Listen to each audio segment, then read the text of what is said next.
Eu nunca falei disso com ninguém, pelo menos não com todos os detalhes.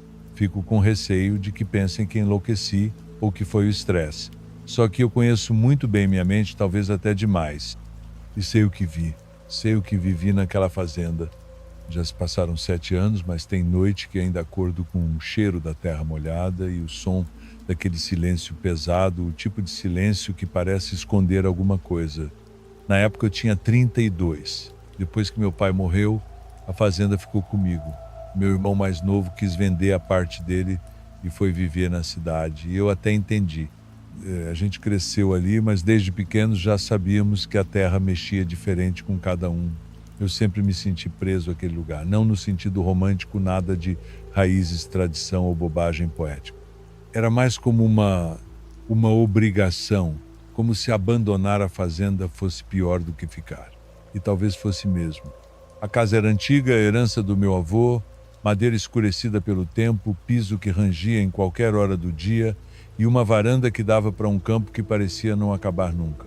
Tinha noites em que eu ficava ali só olhando, sem pensar em nada, só esperando o sono chegar, mas naquela época o sono já vinha cada vez menos. Era agosto quando começou.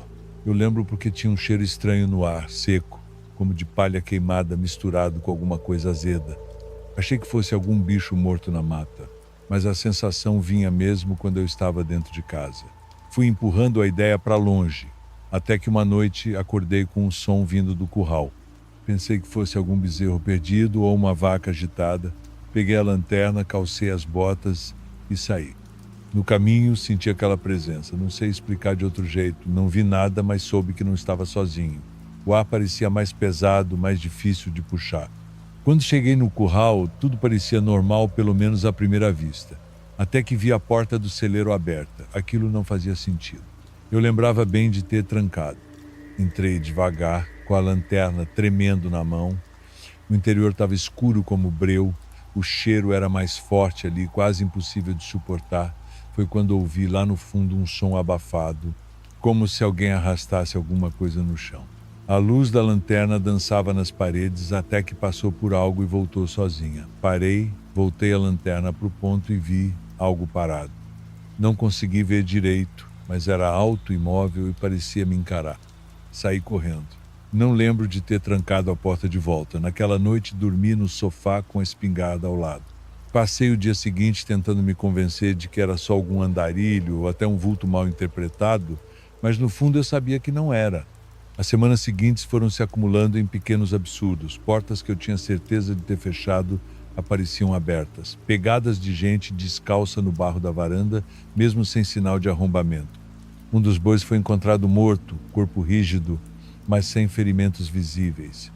E os olhos pareciam secos, como se tivessem sido sugados. Eu liguei para o padre da cidade. Não sou homem de igreja, mas me vi sem opções. Ele veio, rezou uns versículos, borrifou água benta no entorno. Falou para eu manter a fé e manter distância de certas coisas. Não sei se ele sabia de algo ou só quis me tranquilizar. Mas a partir daquela noite, tudo piorou. Comecei a sonhar com meu pai, sonhos distorcidos onde ele me chamava de volta para o campo. Dizia que eu tinha deixado ele lá. E sempre apontava para o mesmo lugar, perto da árvore grande onde ele costumava descansar. Eu ia até lá de dia, claro, e não via nada de estranho, mas à noite era como se a árvore tivesse olhos.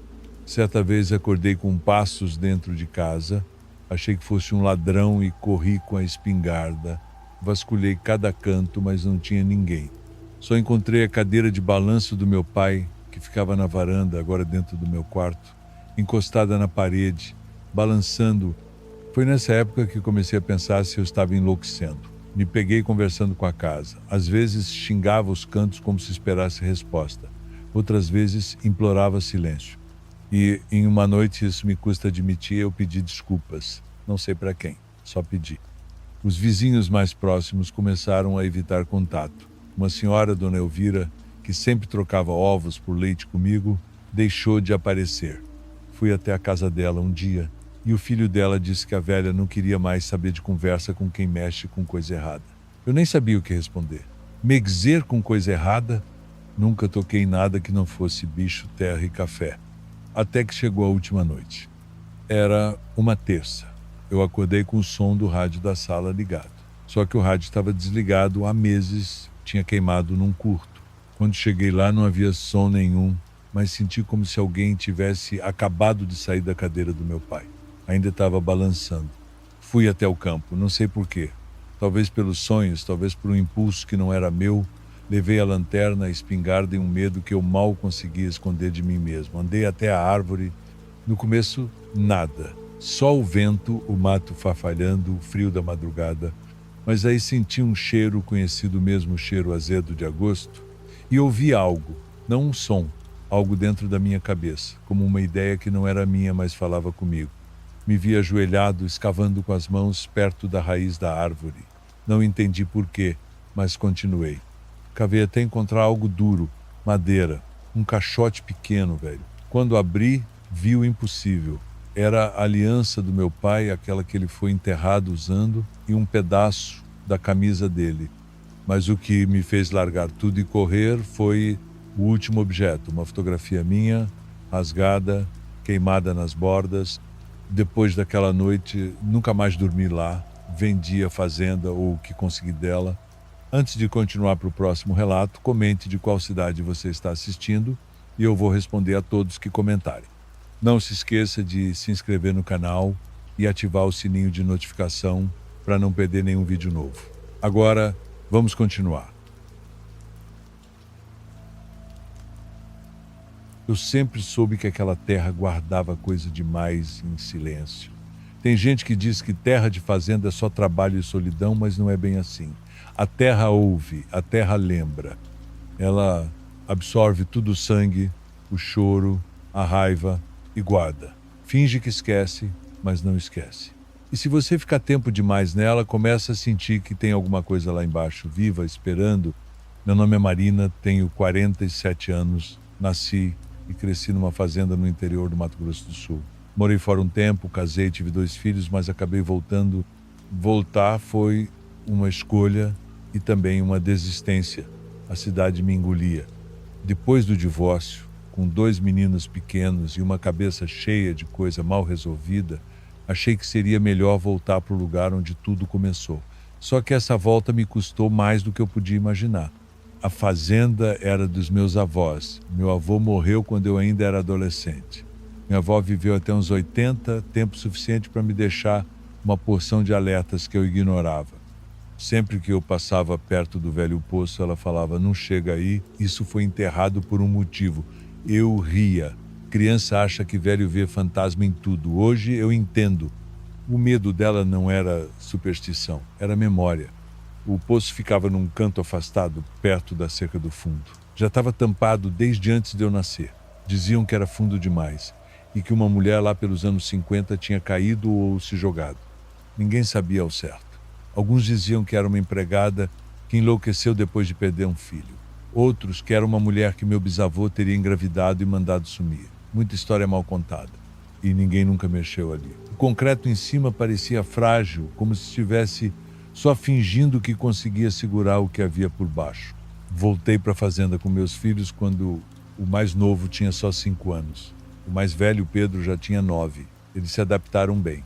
Criança pequena aceita mudança com uma facilidade que a gente adulto inveja.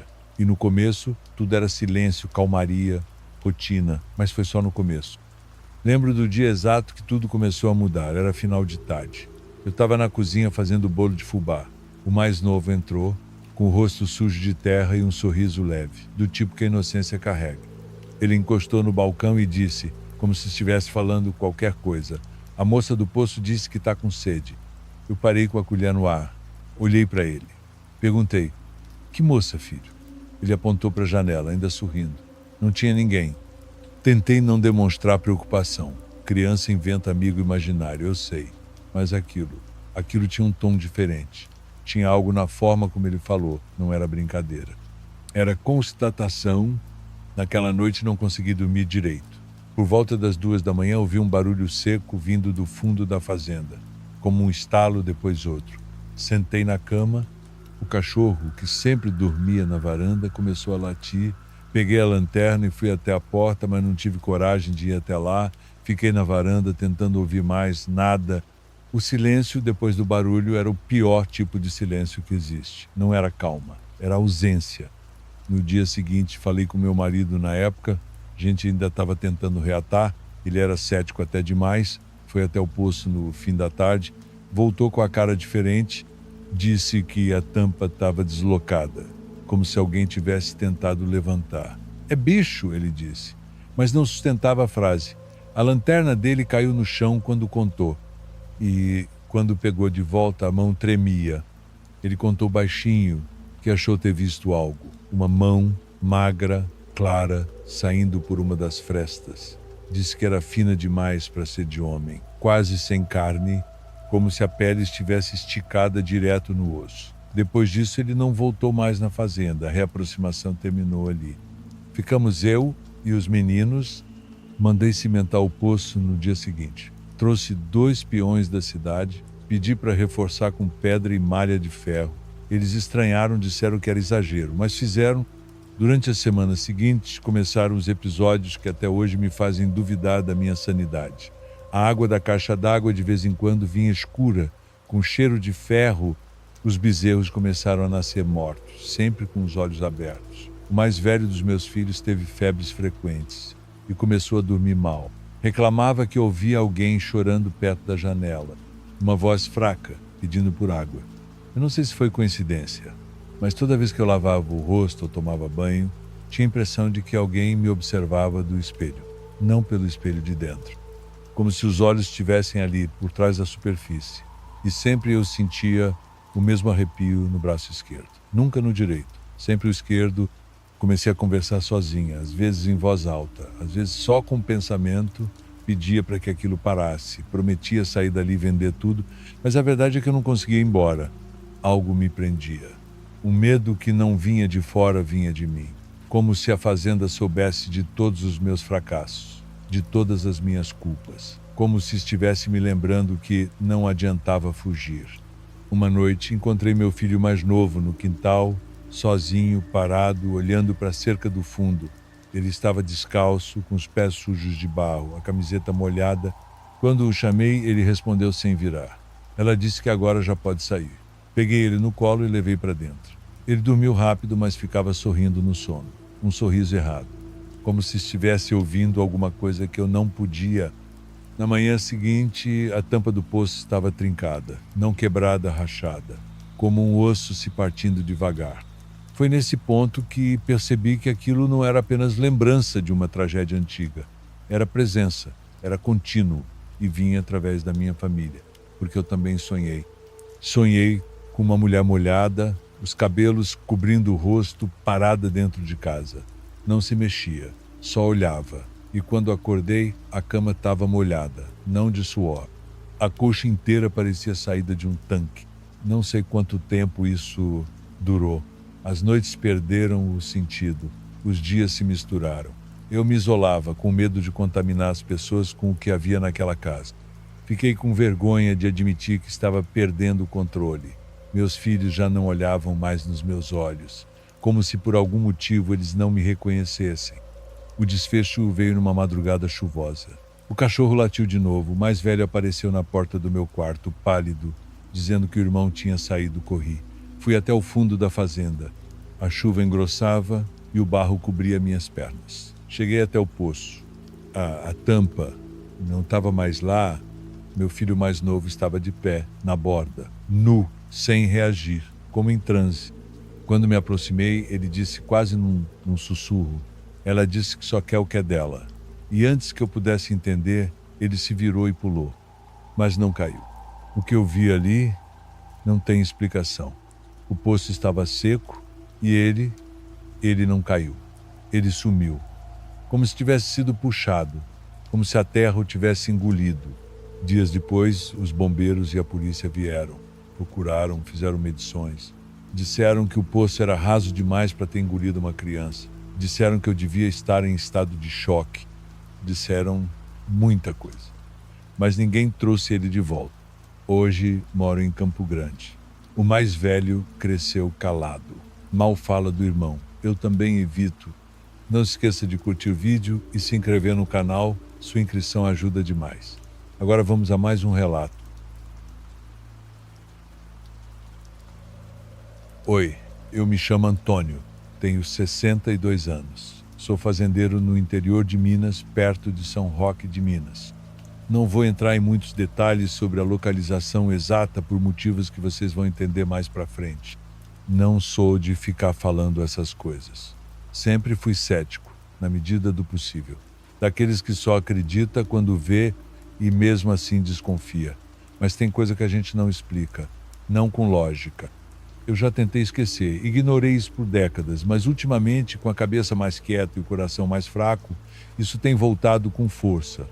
Me acorda de madrugada, me faz ficar parado por horas, olhando para a escuridão lá fora. Foi minha filha quem me mostrou o canal de vocês. Ela disse: pai, conta, você carrega isso sozinho há tempo demais. Então é isso, estou contando, talvez sirva para alguém entender, ou para eu me livrar um pouco do peso.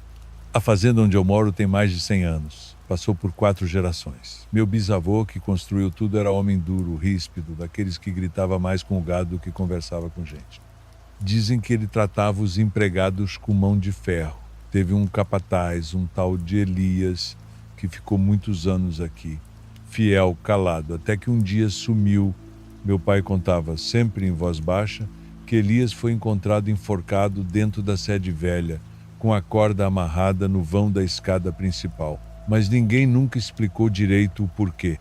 Disseram que ele teve uma briga feia com o patrão, uma discussão que durou horas. Depois, silêncio, e no dia seguinte o corpo pendurado. Desde então a sede foi deixada de lado, lacrada por fora e por dentro, mas ninguém teve coragem de derrubar. Eu cresci ouvindo os barulhos toda noite, como se alguém estivesse arrastando móvel lá dentro, às vezes mais leve, às vezes parecendo uma pancada. A gente se acostuma com barulho quando não tem escolha. Meu quarto era virado para o lado da sede. Eu deitava com a cabeça coberta, ouvindo aquilo e fingindo que era vento. Mas o vento não bate porta e não imita passos de gente descendo escada. Quando eu tinha uns 15 anos, resolvi provar para mim mesmo que era tudo história. Me tranquei num quarto da sede velha por uma madrugada, levei uma lamparina e uma faca de cozinha. Passei quase 2 horas olhando para o escuro, ouvindo o estalar das paredes velhas, até que lá pelas 2h40 comecei a ouvir como se alguém respirasse perto, mas não era só barulho. Era peso no ar, negócio ruim, do tipo que faz o estômago embrulhar sem explicação. Eu sentia como se algo estivesse sentado do outro lado do quarto, me olhando, e o pior era que eu sentia raiva vindo daquilo, uma raiva fria, intensa. Não sei explicar, só sei que levantei, saí correndo e prometi nunca mais voltar ali depois do pôr do sol. Com o tempo, fui tomando conta da fazenda. Casei, tive 2 filhos. Minha mulher, Ana, sempre foi mais sensível a certas coisas. Ela dizia que a sede velha tinha cheiro de dor. E um dia, logo depois do nascimento do nosso 2º filho, ela acordou no meio da madrugada gritando. Disse que viu um homem sentado na cama, com a cabeça virada de lado, o rosto, como se tivesse quebrado, afundado num dos lados. Ele não falava, só respirava alto. Fomos embora por uns dias. Ela ficou traumatizada. Nunca mais quis dormir naquele quarto. Os empregados sempre evitavam aquela área, nem para limpar o mato. E o mais estranho, o mato ao redor da sede cresce diferente, alto, mais escuro, como se a terra ali fosse outra. E nenhuma planta vinga direito na parte da frente da casa. Já tentaram reflorestar, plantar grama. Nada. A terra rejeita, como se estivesse marcada. Em 2007, um dos vaqueiros mais antigos, o seu Daniel, sumiu por 2 dias. Quando voltou, parecia confuso. Disse que tinha se perdido no mato, mas conhecia aquelas trilhas como a palma da mão. Falava baixo, meio chorando, que tinha ouvido alguém chamar ele pelo nome e seguiu a voz achando que era um dos filhos. Disse que deu a volta na sede velha e que viu a porta aberta. Mas não era a porta de madeira, trancada. Era outra, uma que nunca existiu, como se tivesse sido parte da casa em outro tempo. Depois disso, ele pediu demissão e nunca mais voltou. Tentei ignorar, tocar a vida, cuidar da terra. Mas foi em 2015 que a coisa piorou. Minha neta, na época com 6 anos, veio passar um mês com a gente. Era esperta, risonha, mas na 2ª semana começou a ficar estranha. Ficava olhando fixo para a sede, sem falar nada. Uma noite entrei no quarto e ela estava em pé na janela, com os olhos arregalados, tremendo. Disse que o moço da boca torta chamou ela para brincar. Diz que ele mora no escuro da casa velha e que quer que alguém vá com ele pro fundo. Quando perguntei o que era o fundo, ela respondeu: onde os gritos ficam presos. Levei ela de volta para a cidade no dia seguinte. Desde então, minha filha nunca mais quis que ela voltasse.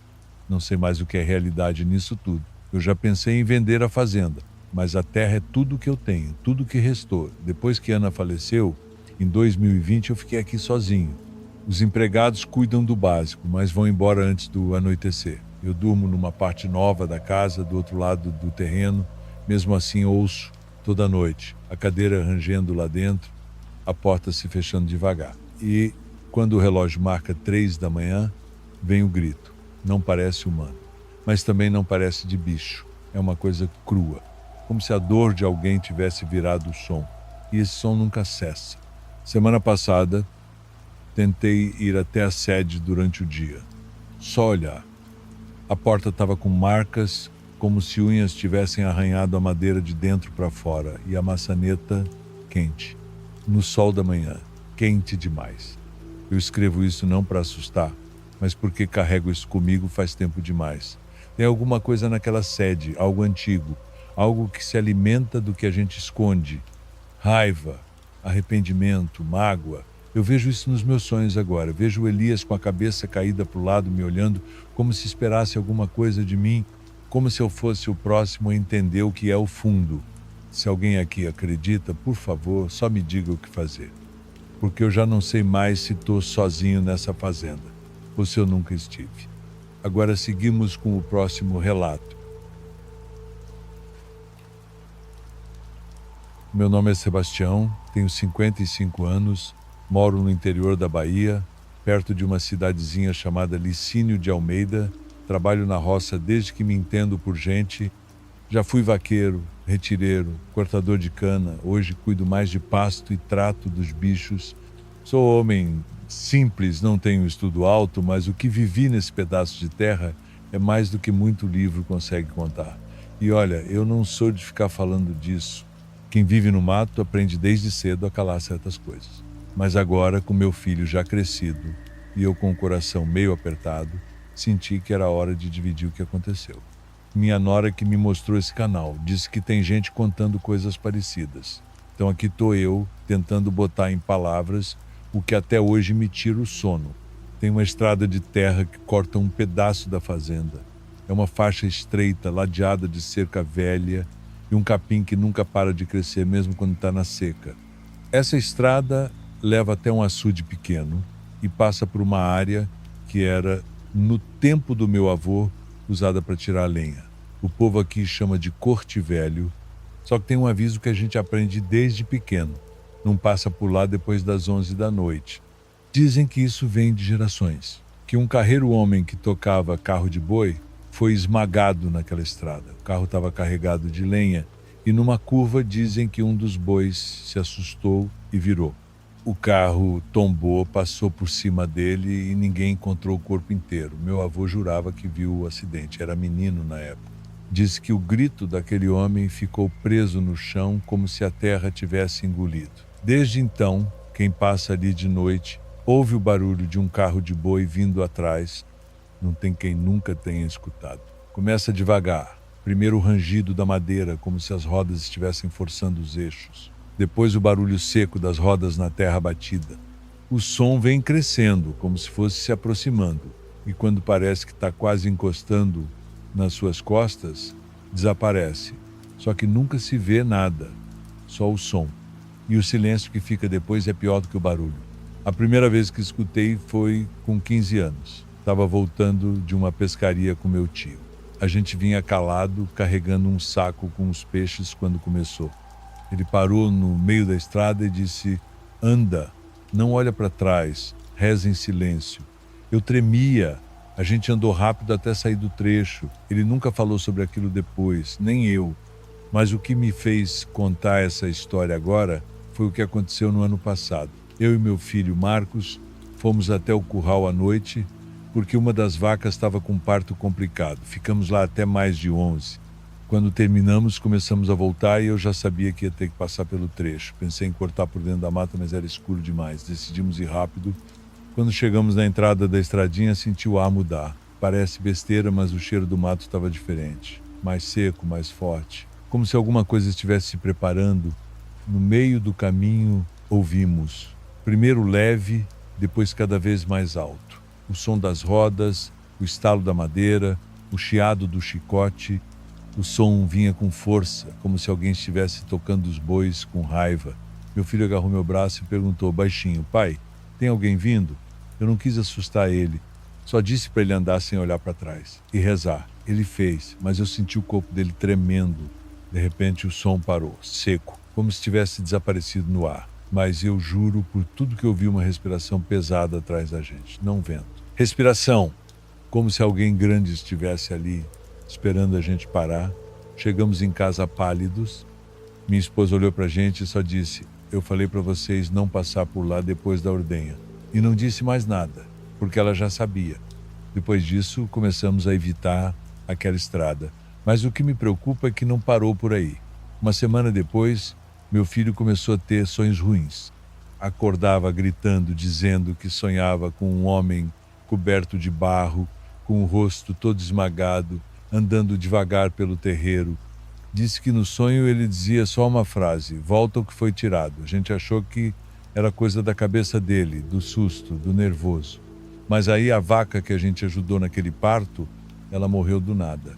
3 dias depois, sem sinal de doença, só caiu e morreu, o bezerro sumiu, a gente procurou por tudo, nada, nem rastro. E então começou comigo. Eu ouvia passos dentro do galpão, não de bicho, passo de gente pesada. Começava de madrugada, sempre perto das 3, os cachorros não latiam, pelo contrário, ficavam se encolhendo como se estivessem vendo algo que eu não via.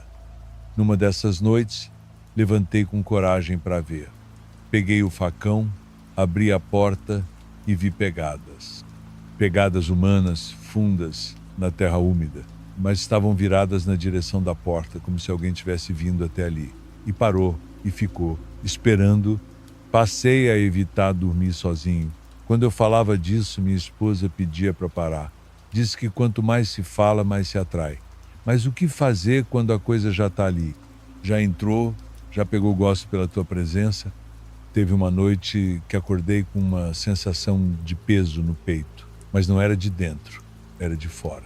Abri o olho e tinha alguém parado na porta do meu quarto. Escuro, mas eu via o contorno. Alto, curvado, dava para ouvir o som da respiração. Meu corpo não mexia. Quis gritar e não consegui. Fechei os olhos e rezei. Quando consegui me mexer, não tinha mais nada. Mas a porta estava aberta e havia terra no chão, terra molhada, como do fundo do pasto. Fiz promessa, rezei, chamei benzedor. O povo veio, passou a ruda, jogou água benta. Disseram que era coisa antiga, mal resolvida, que alguém morreu com raiva ali. E essa raiva ficou, que era alguém. Quer que a dor continue. Agora, quando dá 11 da noite, se eu não estiver em casa, eu durmo no curral, mas não passo mais por aquela estrada. Ninguém passa, nem bicho, nem vento.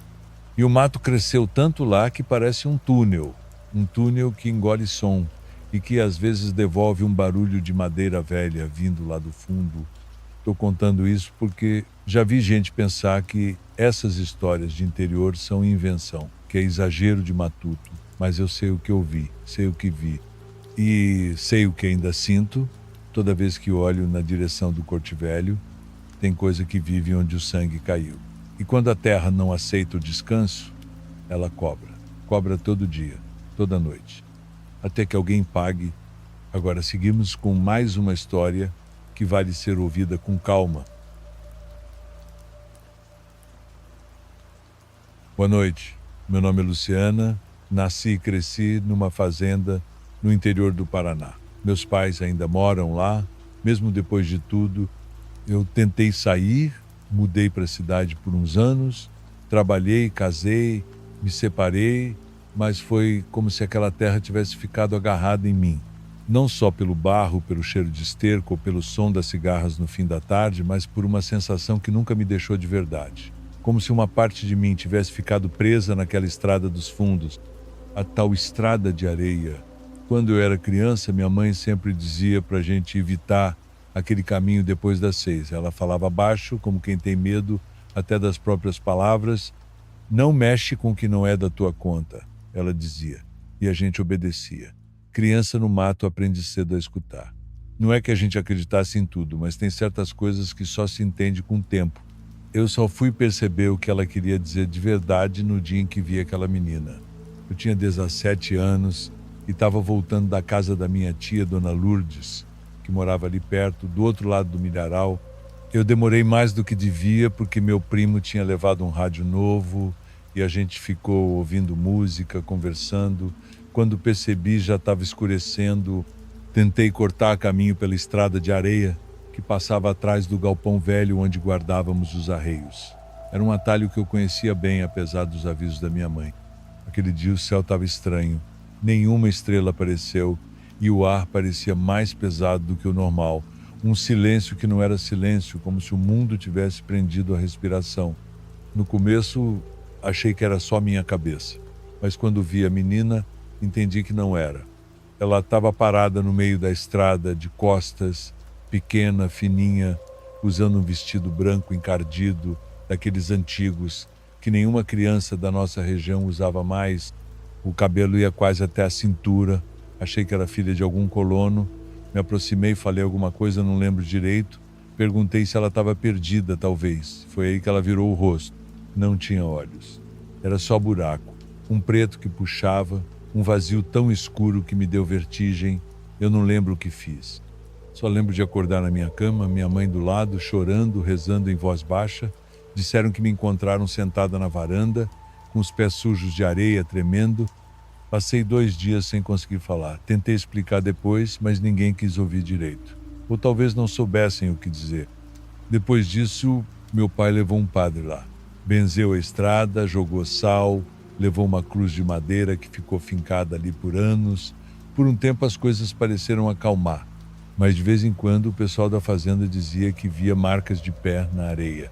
Pé pequeno, descalço, sempre sozinha, sempre indo na direção da casa, nunca voltando. Durante anos eu evitei aquela parte da fazenda. Mesmo depois que fui embora, aquilo ficou comigo. Sonhava com a estrada. Às vezes acordava com a sensação de que tinha areia na minha boca, nos olhos, como se tivesse respirado o chão. A terapia ajudou pouco. Meu ex-marido dizia que era trauma de infância, que eu precisava deixar essas coisas para trás. Mas ele nunca viu o que eu vi, nunca sentiu o que é estar diante de algo que simplesmente não devia existir. Em 2021, depois que meu pai teve um AVC leve, decidi voltar para ajudar. Meu irmão mora longe e não quis saber. Eu voltei. Achei que podia lidar, que já era adulta, que tinha superado. Mas logo na primeira semana senti aquilo de novo. Aquele peso, aquela sensação de que alguém observava. Começou com os cachorros. Sempre dormiam perto do galpão, mas de repente passaram a evitar a parte de trás. Rosnavam olhando para o nada. Depois foram as galinhas. Sumiam, sempre de noite. Meu pai dizia que era raposa, mas nunca vimos sinal de luta. Só pegadas miúdas na areia. Certa madrugada acordei com um barulho fraco, como passos na varanda. Não de bicho, de gente. Levantei devagar, fui até a janela, puxei a cortina. A luz da lua estava fraca, mas deu para ver. Pegadas. Uma trilha de pegadas pequenas que começava no meio da estrada e terminava bem na nossa porta. Não entrei em pânico. Eu congelei. Fiquei ali parada com a respiração presa e juro por tudo que tenho que ouvi alguém bater levemente na janela do quarto da minha mãe. 3 batidas leves, como quem chama, sem pressa. No outro dia, ninguém acreditou. Disseram que era sonho, que eu estava cansada, mas a marca das pegadas ainda estava lá. Tirei foto, apaguei no mesmo dia. Não sei por quê. Talvez porque olhar para aquilo era admitir que algo tinha voltado. 2 noites depois, a coisa piorou. Eu sonhei com a menina, não do jeito que a vi quando era jovem. Agora ela andava na estrada, devagar, como se estivesse procurando algo. No sonho eu tentava gritar, mas não saía som, e ela se virava para mim. Mas não tinha só o rosto sem olhos. A boca dela estava aberta, costurada com barbante, mas mesmo assim, ela sorria. Acordei com a garganta seca, o coração disparado. Minha mãe estava sentada na beira da cama, olhando para mim. Ela não tinha entrado no quarto, simplesmente apareceu ali. Disse que sonhou com a mesma menina, que a menina falou com ela, que queria que alguém fosse com ela. Na manhã seguinte, minha mãe caiu, quebrou o fêmur, foi parar no hospital. E mesmo sedada, ela falava o nome da menina. Nunca tínhamos dado nome àquilo. Mas ela falava como se conhecesse. Disse Isabel. Isabel, me espera. Perguntei para o meu pai. Ele ficou em silêncio por tanto tempo que achei que não ia responder. Depois, com os olhos baixos, ele contou que antes de mim, antes até do meu irmão, minha mãe perdeu uma filha. Um parto prematuro. Foi na mesma época que fizeram a Estrada dos Fundos. Enterraram a criança ali, sem caixão, porque não tinha dinheiro, era só um feto, disse o padre da época. Mas minha mãe dizia que ela era inteira, que respirava, e deram o nome de Isabel. Ninguém nunca falou disso, era segredo. Vergonha, dor. E agora, eu acho que ela voltou, mas não como lembrança. Faz 2 semanas que meu pai faleceu, dormiu e não acordou. Eu não consigo mais entrar naquela casa. Tem areia no batente da porta, todo dia, mesmo com vento, mesmo com chuva. Fico pensando se ela está esperando por mim agora, se vai continuar ali até que eu também me vá. Às vezes acordo com os pés sujos, às vezes escuto batidas leves, 3 toques em alguma parede e eu não tenho mais certeza de que saí daquela estrada. Acho que de algum jeito continuo presa lá. E ela também. Finalizamos mais um vídeo. Agradeço muito a presença de cada um de vocês. Se não for inscrito no canal, se inscreva e deixe sua curtida no vídeo. Boa noite e até o próximo vídeo.